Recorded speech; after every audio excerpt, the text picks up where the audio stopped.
کسی بھی گروپ کو فتح کر کے قابو پانے کے لیے بہترین کام کیا کیا جا سکتا ہے؟ یہی کہ اس میں سے انٹیلیجنس کھینچ کے نکال لی جائے، اس کے بعد پھر اس کے ساتھ جو چاہے کرو۔ میرا ایک سوال ہے، ہم عورت کو عورت کی طرح کیوں نہیں دیکھتے؟ ہم کیوں اس کو ایک سیکس آبجیکٹ کی طرح ٹریٹ کرتے ہیں؟ ہم اس کو انسان کیوں نہیں سمجھتے؟ اور ہم میں سے ہر کوئی ایسا کرتا ہے، پھر چاہے وہ غیر مذہبی ہو یا مذہبی۔ میں نے آبزرو کیا ہے کہ ہر کوئی عورت کو پراپرلی ایکسپلائٹ کرتا ہے، پھر چاہے بظاہر وہ آپ کو عورت کی آزادی اور حقوق کی ہی کیوں نہ بات کرتے ہوئے نظر آئے۔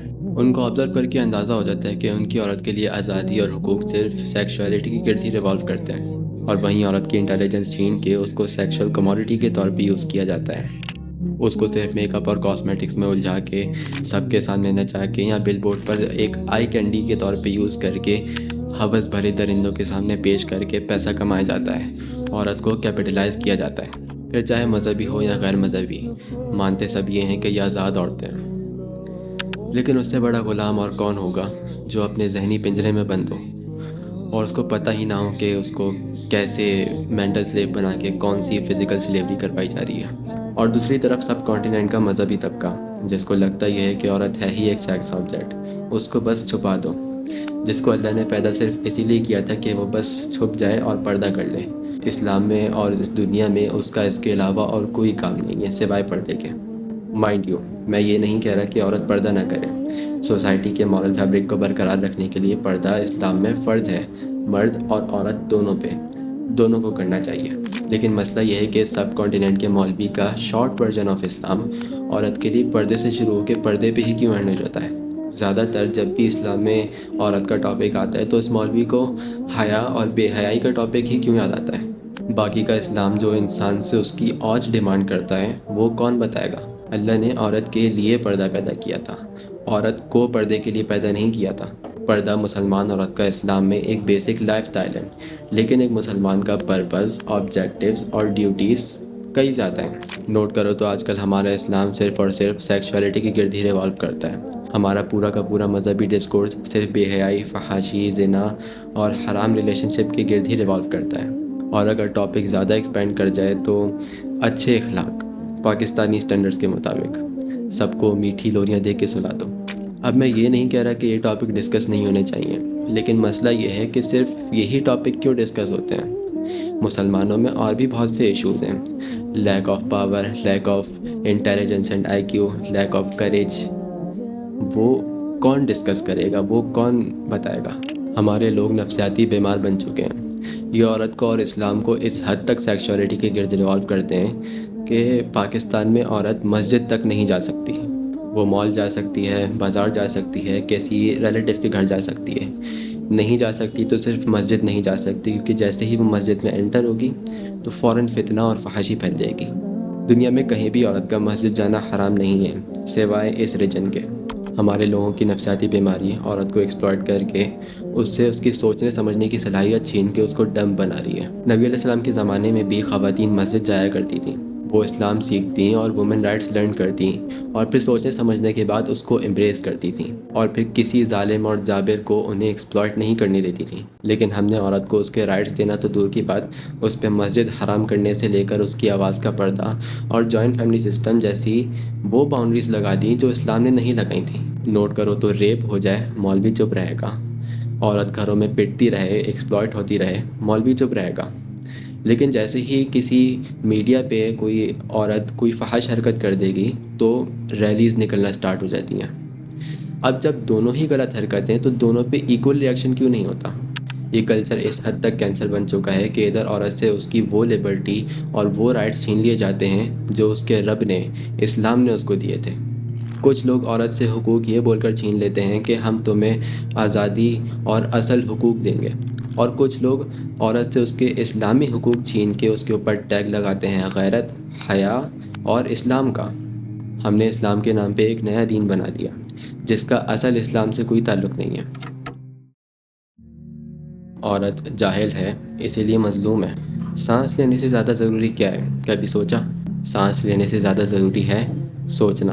اگر ایک انسان میں سوچنے کی کیپیبلٹی نہ ہو تو وہ ایک جسد کے علاوہ اور کچھ نہیں ہے، وہ بس ایک دھرتی پہ بوجھ ہے۔ وہ کسی کے کام آ گیا تو آ گیا، ادروائز لوگ اسے ڈم کر دیں گے۔ ہماری عورتیں جاہل ہیں، انہوں نے جان کے خود کو لو آئی کیو اور جاہل رکھا ہوا ہے۔ اس کلچر کی عورت کا ورلڈ ویو صرف خاندان اور فیملی پالیٹکس تک ہی محدود رہتا ہے کہ دنیا تو بس یہی ہے۔ یہ عورت اتنی جاہل ہے کہ سڑکوں پر عورتوں کو ہراس کرنے والے، ریپ کرنے والے، مارنے پیٹنے والے درندوں کو دیکھ کر یہ کہتی ہے کہ مرد تو ہوتے ہی ایسے ہیں، جسٹیفائی کر لیتی ہے۔ مرد اور جانور میں فرق ہوتا ہے۔ کون بتائے گا کہ مرد کیسا ہوتا ہے؟ تم یا تمہارا رب؟ جب اللہ نے کہا تھا کہ مرد عورت کا قوام ہے، یعنی کہ پروٹیکٹر، پرووائڈر اور سسٹینر، تو اللہ نے یہ ڈیوٹی کیا کسی ایسی جانور مخلوق کی لگائی ہوگی؟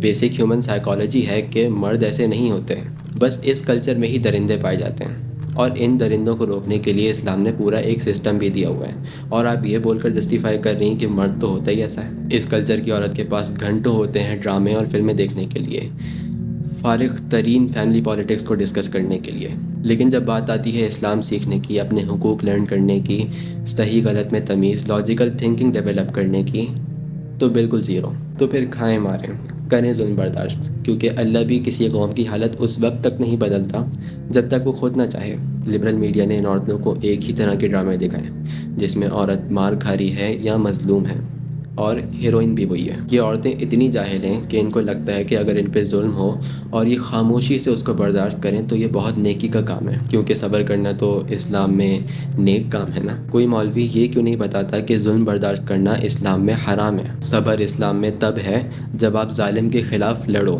اس کے خلاف کھڑے ہو جاؤ، اور پھر آگے سے جو مصیبت آئے اس پہ ڈٹ جاؤ اور پھر صبر کرو۔ یہ ہے اسلام میں صبر، اور یہ ہے نیکی۔ یہ عورت اتنی جاہل ہے کہ اس کو لگتا ہے کہ جوائنٹ فیملی سسٹم میں رہنا اور ساس اور سسر کی خدمت کرنا اسلام ہے، اور اگر نہیں کرے گی تو گناہ ملے گا۔ اف، بدکار عورت۔ میں نے کہا تھا کسی بھی گروپ کو فتح کر کے قابو کرنے کے لیے بہترین کام کیا کیا جا سکتا ہے؟ یہی کہ اس میں سے انٹیلیجنس کھینچ کے نکال لی جائے، اس کے بعد پھر اس کے ساتھ جو چاہے کرو۔ یہ کلچر تو ڈیزائن ہی ایسے ہوا ہے کہ عورت کو ایکسپلائٹ کرے اور قابو کرے۔ اوپر سے عورت نے خود کو جاہل، ڈمب اور ڈرپوک رکھا ہوا ہے، لیکن اللہ نے آپ کو کبھی اکیلا نہیں چھوڑا۔ اللہ نے اپنے آخری نبی کو بھیج کر ہر کمزور کو اسلام جیسی قوت دی۔ اسلام تو قوت ہے نہ کہنے کی، انسان کو اس کی اوج پر لے جانے کی، سوچنا سکھانے کی، ظلم کو ختم کرنے کی۔ ہم تو وہ لعنت زدہ قوم ہیں کہ جن کو بہو بھی وہ چاہیے ہوتی ہے جو خاموش اور چپ رہتی ہو، ڈر کے رہتی ہو، یعنی اللہ میاں کی گائے ہو، تاکہ اسے آرام سے کنٹرول کیا جا سکے۔ یہ کلچر اتنا خوف کھاتا ہے عورت کے سوچنے سے اور اپنے حق کے لیے بولنے سے۔ ہر کوئی اس پہ ڈیبیٹ کر لے گا کہ اسلام میں عورت کے چہرے کا پردہ ہے کہ نہیں ہے، لیکن کوئی عورت کو یہ کیوں نہیں بتاتا کہ اسلام میں تمہارے دماغ کا کوئی پردہ نہیں ہے، اس پہ تالا نہیں لگاؤ۔ عورت نے اپنی اپیرنس کو اپنا کیج یا قید خانہ بنا لیا۔ میڈیا اور کلچر نے اس کو اس کی آئی کیو سے ہٹا کے صرف کاسمیٹکس کے اوپر لگا دیا، اور پوری دنیا میں ایسا ہو رہا ہے کیونکہ ہم انسان ہیں اور ہم جنت کی مخلوق ہیں، تو یہ نخرہ ہمارے ساتھ اٹیچڈ ہے۔ عورت اپنے پوٹینشیل پہ اس وجہ سے نہیں آ پاتی کیونکہ وہ اس قید خانے میں بند ہے۔ اسی لیے اللہ نے پردہ نازل فرمایا تاکہ آپ اپنے ذہن کا پردہ نہ شروع کر دیں، دنیا میں اپنے پورے پوٹینشیل پہ آ کے کچھ بڑا کریں۔ آپ کی سیلف اسٹیم اتنی لو نہ ہو کہ کچھ لوگوں کو اپنی طرف اٹریکٹ کرنے کے لیے خود کو آئی کینڈی بنانا شروع کر دیں، بلکہ آپ کی سیلف اسٹیم اتنی ہائی ہو کہ آپ کو اللہ کے علاوہ کسی کلچر، خاندان یا نارم کی کوئی پرواہ ہی نہ ہو۔ خود کو عوام سے نکال کر خواص میں شامل کریں۔ اس دنیا کو اللہ نے بنایا اور اس کو چلانے کا ایک میکینزم دیا، ایک مینول دیا، اسلام۔